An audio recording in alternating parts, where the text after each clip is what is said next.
Hey guys, it's Steve with Montana Musings Outdoor Channel, and I've got another bear killing in Montana to talk about.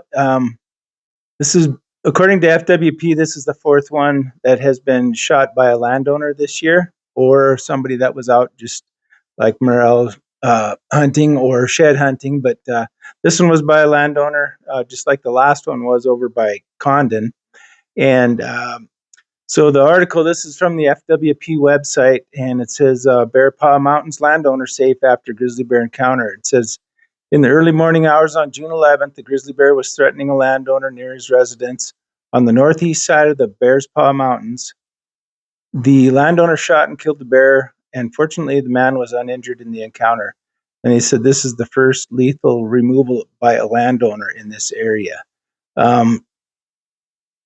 And it says, though grizzly bears aren't common in the Bear's Paw Mountains, sightings have increased during the past few years. And this is what we have been talking about for so long now, and how the grizzly bear population is spreading out and just getting into areas where they don't need to be, in my opinion. So I think let me just give you a quick look on the map where this is at and how in comparison to where the last encounters have been. So you can just see how far out they've moved. They're still getting into the Bear's Paw Mountains are sort of like the Sweetgrass Hills. They're not really like the Rocky Mountains. They're just giant hills, basically.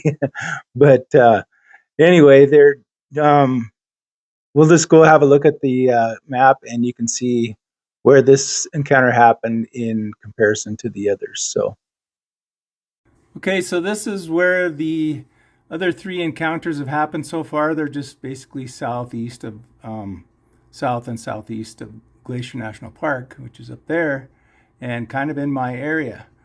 But this one is way over here. There's Havre, Montana, and the Bear's Paw Mountains are right here. And this one's on the northeast side of the Bears, so I'm assuming somewhere over in here. But that's a long ways east from where the other encounters are, and there's nothing but prairie and farmland between the Bear's Paw and the Rocky Mountains. So it's kind of crazy that they've traveled that far. Like they said, it's been kind of rare for them to be spotted and had encounters in that area, but I think it's just part of what's going on. They're just moving. I mean, there's people that have spotted them farther out east too, down south a little farther too. So yeah, it's just time to delist these things and have the state manage the population, and it's just time. So anyway, we'll get back to the desk and visit a little bit more about this. Yeah, it's just it's something that's starting to get out of hand, and we've said this for years. We've had bear meetings in my little town of Blair, and when they first started coming in and we started talking about it, the amount of lies that they told, trying to paint a different picture, was just amazing. And of course, when you live there and you know it, you can see right through their BS. So anyway, one other thing I'd like to talk about too is the public lands issue that is going on in Washington with the big beautiful bill. If you're a hunter and you are hunting public lands, and public lands seem to be getting less and less, possibly, this land sale that they have, Mike Lee is trying to put together to sell public land in this bill is like up to 3 million acres.